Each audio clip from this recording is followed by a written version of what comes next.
Okay, so here we have some iris. These are not super special iris. They're just standard German bearded irises. And you can see how, I mean, it's the fall, so they flop anyway, but these bits here are really just falling into the walkway, and they're really close to the edge. So I want to get some of these out so that there's a little bit of space, so that people aren't stepping on them as they walk by. So the first thing I'm going to do, I've looked down in just to see kind of where things are. There's a lot of weeds in this garden too, so and there are also some geraniums like right next door, but I'm just going to not worry about that because I'm going to focus on the irises. So the best way I've found to do this is just, you know, find your edge, which is here somewhere.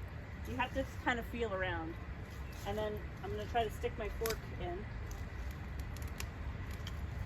You can see how the whole clump wants to move, and I'm not sure if I've actually grabbed the edge, so hang on a sec. I have. Yep, I was grabbing the plastic edging, so yeah, go wary if you don't know exactly what's under here. Go wary because you don't want to be like dismantling sidewalks and such. So I'm going to just move my fork a little bit further in. And the same way I did the coneflower, I'm just pushing down the fork, and you can see that the clump moves. So now that I've made one pass at that, I just want to take a look to see how easy it will be for the clumps to come out. So in this case, since the edging is right here, the plastic edging, let me get it really close. It's going to be difficult for me to use my fork to get the clump out. But what I am going to do is I'm going to take pieces at a time. So there's a healthy small little bit of iris, so I'm going to put those aside, and I'm going to keep doing that carefully with my hands.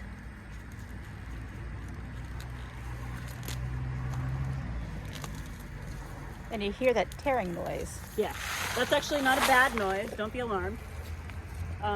There is going to be some tearing of roots, some breaking of rhizomes. That's okay, because generally what I do with iris,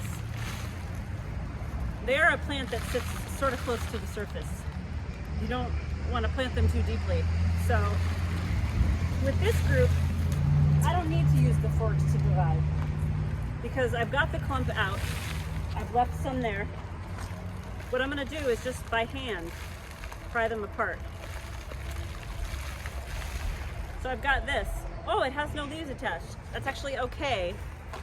This is going to work anyway, most likely, because it's got some roots started, and when you plant it again, the roots will grow more, and then the leaves will come up from the points.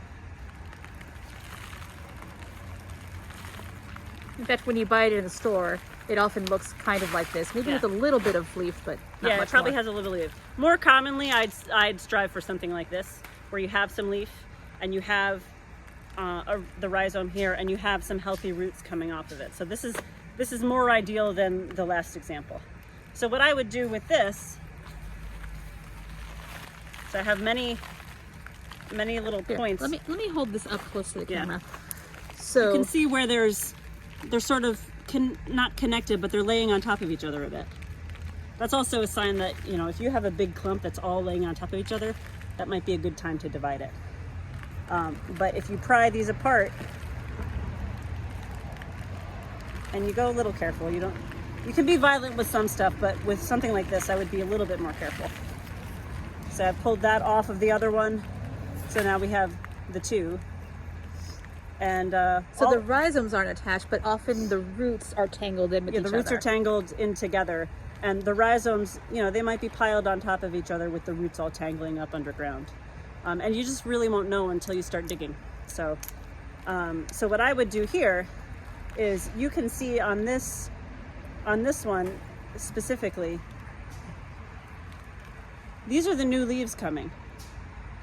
And this is the old leaf stalk. So you can just pull that right off. And these are all new little leaves that are coming along. So what I would do when I replant this, I would give it a little bit of a root trim, just because you're not going to make a hole big enough to fit every single root. So now you have a little bit of a smaller bit of root to divide. And then I'm trying to see if there's a and here's good one spot. you can't really see any new leaves. What do you do with something like that? That's okay. You can't really see them, but they're there. If you look close on the inside, they're starting to come. It's okay. You just leave those be. What I would do if you have all the leaves, if you're doing this a little bit earlier in the fall before all the stalks have turned brown, what I would do when I replant it, or I could also pot this. I've had some success overwintering iris in pots. But I would try to plant this as soon as I could. And again, so that it doesn't have to work so hard to hydrate the leaves, I would cut them off and make a little fan. And then when you plant them, you want to sort of plant them at the soil line. You don't want to bury the whole rhizome necessarily. It can sit a little high, and it's probably better if it does. Now, Pat Curran, who was our master gardening guru for many, many years here at Cooperative Extension, she always suggests that if it's a little late in the season that you're doing this, put a stone or a brick on top of the rhizome, because you may end up getting frost heave. Yes, what does happen with irises in particular is that, with the freezing and thawing, as the winter goes on, you'll find that these sort of like want to pop out of the ground. So it's really okay. I don't know if you can see this here. Let me get in close.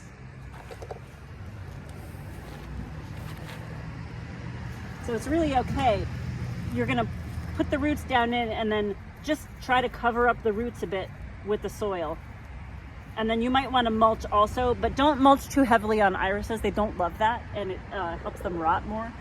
So that doesn't seem very stable in the ground, and like Mila was saying, they will heave over the winter. So you might want to put a rock or a brick or something, like if you have a bigger stone, you can just set that on over top.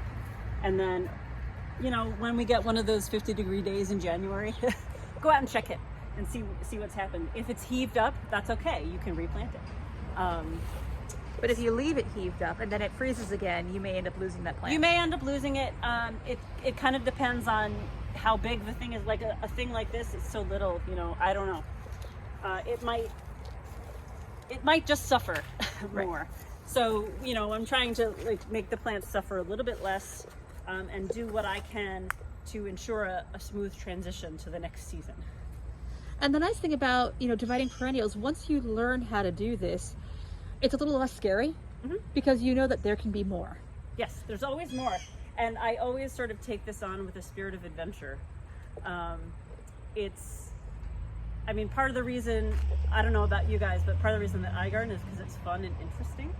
And when I do stuff like this, I want to see what happens, because then I learn from my successes and I also learn from my failures.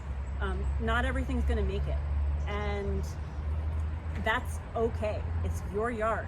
It's the point of your doing this is not necessarily to make everything look landscape perfect. You're really learning along with your plants, and you'll know what your plants like and what they don't like, and different varieties of different things respond differently to the treatment you give it. So I would say give it a shot. It's okay if it doesn't work. Are there any questions?